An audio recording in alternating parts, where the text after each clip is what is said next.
le petit souci que j'avais, et donc voilà pourquoi je n'ai pas fait de vidéo durant 10 jours, mais on est bel et bien de retour aujourd'hui pour la réaction, plutôt pour la review de l'épisode 5 de la saison 4 de Shingeki no Kyojin. Évidemment, je comptais faire mon retour avec cette vidéo qui me tenait à cœur, étant donné que la semaine dernière on n'a pas eu d'épisode. Cette semaine on en a eu un, et quel épisode mes amis. Là je viens de le terminer il y a 5 minutes, et je me devais en fait de vous le faire, juste je me devais de faire la review directe comme d'habitude, mais là encore plus, puisque vraiment on est sur un épisode absolument incroyable. Alors comme d'habitude, merci de ne pas spoiler le manga si vous l'avez lu, sinon c'est pas de la chaîne, et sinon n'hésitez pas à spoiler l'épisode dans les commentaires, bien entendu, histoire qu'on puisse tous en discuter. N'hésitez pas à faire vos théories, etc. Bref, on est parti donc pour cette petite review.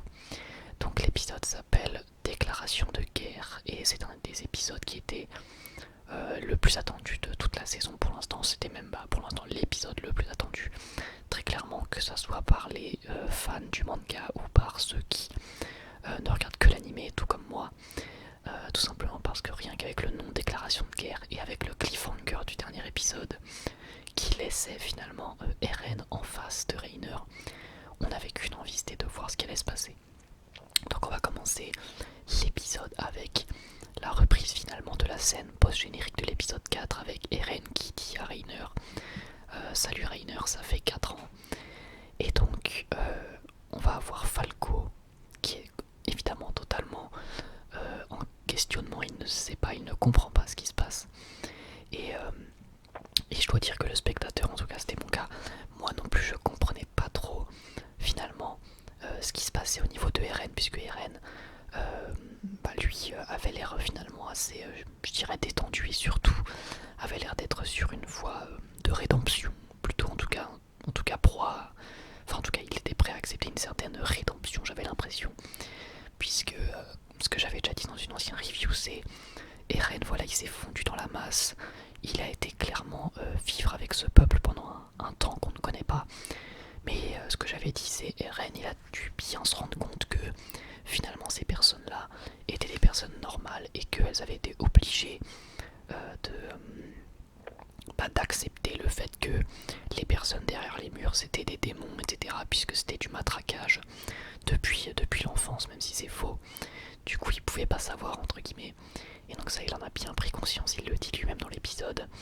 Et donc voilà pourquoi j'ai vachement douté vis-à-vis des intentions d'Eren, puisque je me suis dit bon bah si il sait que c'est des gens normaux, s'il sait que c'est un matraquage qui est fait depuis l'enfance et que finalement ils n'y peuvent rien, eh bien il doit peut-être pouvoir leur laisser une chance. Donc ça, après on reparlera à la fin de la review de ce qui se passe, mais au final il n'en est rien.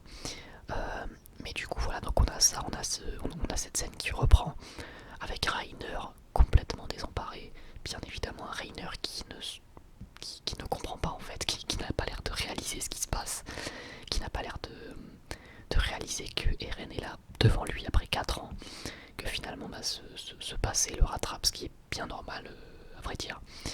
Et donc ça c'était super intéressant de voir que Reiner, qui lui était déjà au fond du trou dans les derniers épisodes, et bien là Reiner est complètement désemparé, et il va même jusqu'à s'agenouiller devant Eren suite à leur discussion, puisque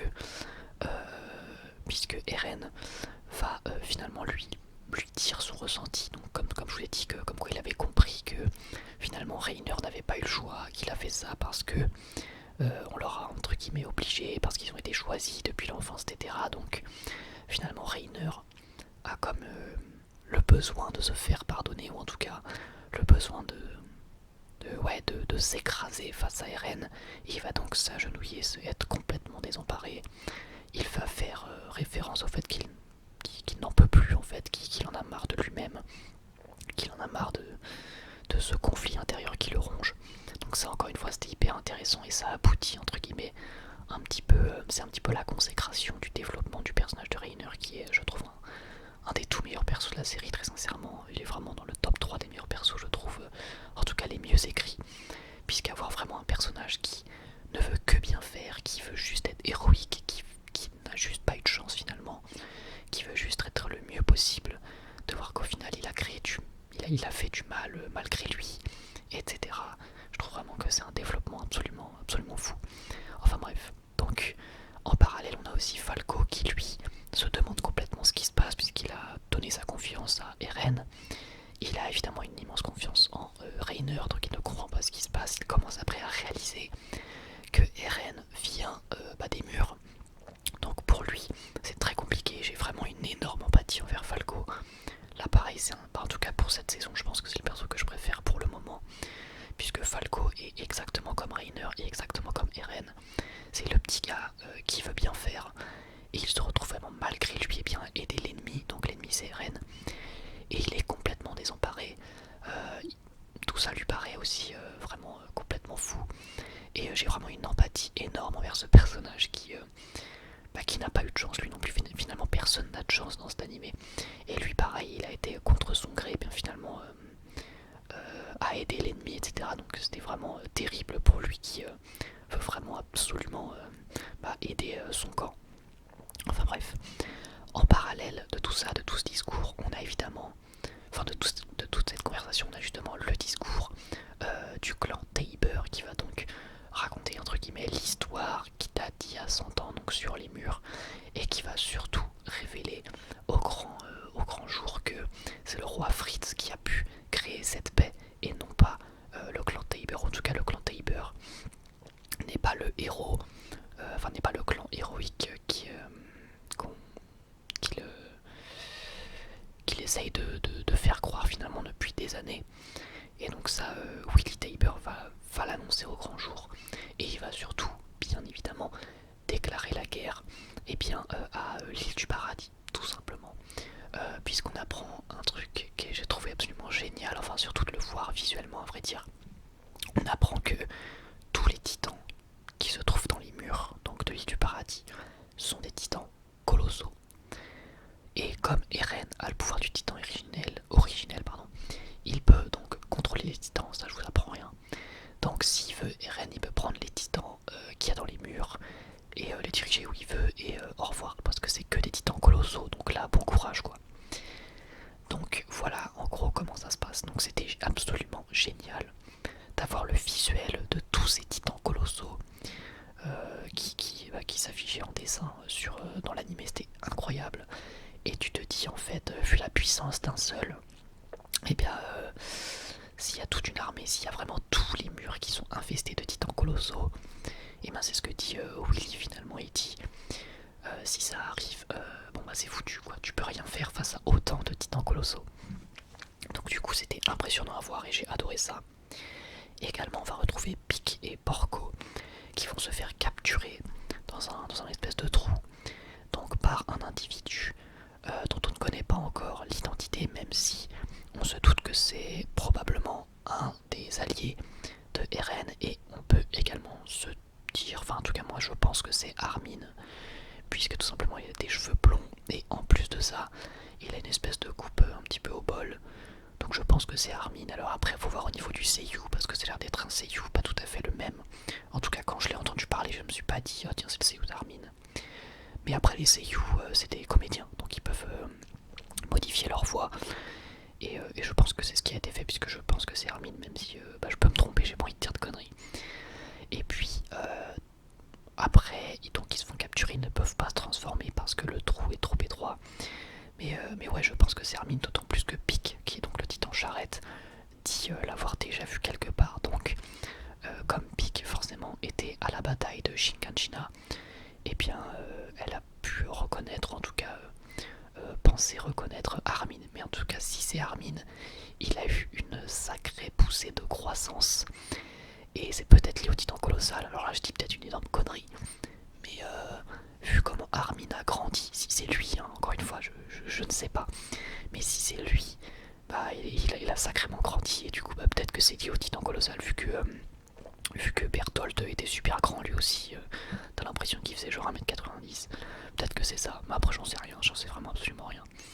En tout cas on voit ça, on voit finalement on voit également la réaction du public face au discours de Willy, une réaction très très humaine finalement, de tout le monde, et puis qui qui remettent en question du coup évidemment toute l'histoire et toute la légitimité du clan Tabor. Et puis après, finalement l'épisode va se conclure d'une manière absolument folle. Alors pour quand même, avant de parler de la conclusion, on peut parler de tout ce qui est animation et musique. Alors déjà au niveau des musiques, c'est l'épisode je pense avec les meilleures musiques, vraiment c'est incroyable. De toute façon, comme je l'ai déjà dit plein de fois, pour moi SNK c'est l'anime avec les meilleures musiques de tous les temps. Je n'ai jamais entendu une meilleure musique d'anime de toute ma vie. Elles sont vraiment juste incroyables, elles sont hyper épiques. On va avoir plein d'OST super cool dans cet épisode, notamment à la fin. Et quand Willy Tabor va parler de titans, de tous les titans colossaux dans les murs, on a l'OST original du titan colossal qui revient. Et donc là, pour tout fan des SNK, c'est les frissons de ouf quoi. Donc ça j'ai vraiment adoré. Et puis, donc voilà, donc pour ensuite parler de la conclusion. Donc déjà oui, il n'y a aucun défaut d'animation dans l'épisode, vraiment l'épisode est magnifique. Alors après, on a pas mal de plans fixes et tout, donc c'est normal. Mais à la fin, on est loin d'être sur un plan fixe puisque Eren va continuer de parler avec Reiner, il va régénérer sa jambe. Et là on voit que Eren il est clairement à son prime, c'est-à-dire que là, il maîtrise parfaitement son pouvoir. Tu le sais, tu le sens parce que tout simplement sa régénération il l'a fait en 2 secondes. Alors que quand on voit comment c'était il y a 4 ans du coup, il mettait vraiment hyper longtemps pour régénérer ses membres. Là vraiment en 2 secondes sa jambe elle repousse quoi. Donc d'autant plus qu'il peut aussi gérer la régénération, c'est-à-dire que sa jambe elle était coupée pendant à mon avis je sais pas combien de temps du coup vu que je sais pas ça fait depuis combien de temps qu'il est là-bas. Mais ça veut dire qu'il pouvait aussi laisser sa jambe coupée sans la régénérer. Et sans aucun problème quoi. Donc ensuite, le climax de l'épisode c'est clairement lorsqu'il va tendre la main à Reiner. Et j'ai trouvé ça incroyable, vraiment, j'ai trouvé ça tellement puissant comme scène. Où il va tendre sa main à Reiner pour lui dire en gros, toi et moi, on est pareil. On est les mêmes, on n'a juste pas eu de chance. Et donc j'ai trouvé ça incroyable parce que c'est dire que Eren il le sait. Il a parfaitement conscience que finalement Reiner il y est pour rien. Il a parfaitement conscience que Falco il y est pour rien. Et que toutes ces personnes-là, elles doivent se battre et considérer les Eldiens comme des démons, mais complètement contre leur gré. C'est-à-dire que c'est vraiment parce qu'on leur a mis ça dans la tête. Et il le sait parfaitement, Eren. Donc ça, j'ai trouvé ça hyper intéressant. Parce que malgré ça, malgré le fait qu'il sache tout ça, il en a pleinement conscience, il le sait. Mais il va quand même attaquer finalement ce camp, malgré tout ce qu'il sait. Parce qu'il va dire finalement mon objectif n'a pas changé, je dois éliminer tous mes ennemis. Donc exactement comme dans le premier épisode de SNK où il dit je dois terrasser tous les titans, on est quasiment sur le même discours puisqu'il dit je dois terrasser tous mes ennemis.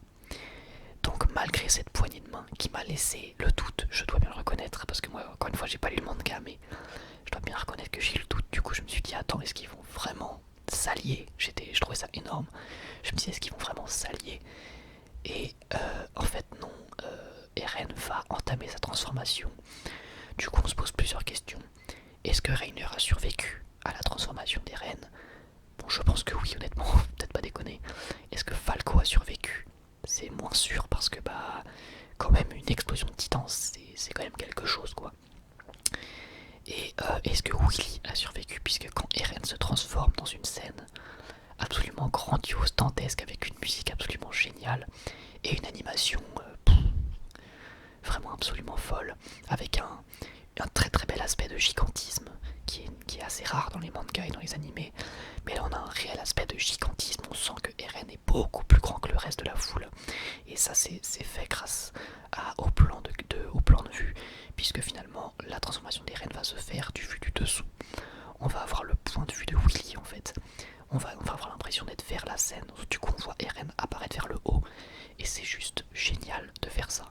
Parce que du coup on a vraiment l'impression que Eren est immense. Alors en 70 ans il n'est pas plus grand que d'habitude je pense.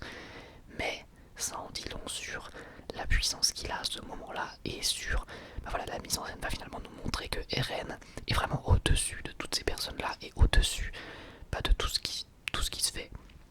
Enfin de toutes les personnes présentes. Et au-dessus il domine vraiment la scène quoi. J'ai trouvé ça vraiment incroyable. Donc, est-ce que Willy est mort également? Bon, je pense que oui, sincèrement, je pense que Willy est mort parce que là, vu dans la position position dans laquelle il se trouve, à moins que ça soit lui le titan marteau et qu'il se transforme dans les airs. Je pense qu'il est mort. Donc voilà. Et donc cette scène voilà, finale qui vraiment pour le coup déclare vraiment la guerre, et bien elle est juste géniale. Alors du coup je pense que dans ma review j'ai dû zapper pas mal de scènes, zapper pas mal d'éléments. En fait là je vous parle vraiment à chaud, hein, j'ai aucune note sur moi donc je vous parle de ce dont je me souviens. Puisque en tout cas Willy fait référence à Eren, donc ce qui me veut dire que maintenant Eren est vraiment un ennemi public connu. Et voilà, mais donc en tout cas j'espère ne pas avoir raté grand chose. J'ai trouvé cet épisode vraiment incroyable, pour moi c'est le meilleur de la saison pour le moment. Vraiment un épisode immense, très très intéressant. J'ai pas décroché une seule seconde quoi, vraiment tout est clair, tout est net, tout est précis. Pour le coup s'il y a d'autres épisodes, enfin je sais que certaines personnes n'aimaient pas le blabla des autres épisodes, là on a du blabla qui est quand même très compréhensible et surtout très très très intéressant de A à Z, et ça se termine sur un climax qui clairement veut dire là la saison elle démarre vraiment très sérieusement. Donc voilà, j'ai adoré cet épisode, pour moi c'est une masterclass totale, j'ai évidemment hâte d'être à la semaine prochaine. Et puis voilà, tout simplement au passage, on a vu du coup le titan assaillant version Mappa, et il n'y a même pas photo, il est juste sublime, il est juste sublime, vraiment. Si, je pense que, moi en tout cas sur le peu qu'on a, parce que quand même, c'est sûr qu'on l'a vu que quelques secondes, mais vraiment, il est terrifiant et il est trop bien dessiné, trop bien fait. Je le trouve beaucoup plus beau que celui de Wit Studio. Alors j'aimais bien celui de Wit, mais là il n'y a même pas photo, il est juste trop bien fait. Et j'adore son design. Voilà. Je vous remercie d'avoir écouté cette review que d'habitude, c'est bien normal vu l'épisode exceptionnel que c'est. J'avais beaucoup à dire. J'espère que cette vidéo vous aura plu, j'espère également que l'épisode vous aura plu, même si j'en doute pas trop. Je vous invite à me dire ce que vous avez pensé de l'épisode dans les commentaires, et ce que vous avez pensé également de la review. Je vous remercie beaucoup pour votre soutien, notamment ces derniers temps. Je pense que j'en ferai une vidéo dédiée, mais vous avez été juste incroyable en termes de soutien. Et en plus on a dépassé les 2600 abonnés. Vraiment, merci du fond du cœur, sincèrement, merci infiniment à vous. Je vous le redirai plus tard, mais merci beaucoup. Je vous remercie d'avoir regardé la vidéo, et moi j'ai plus qu'à vous dire à la prochaine. Prenez soin de vous. Bye tout le monde.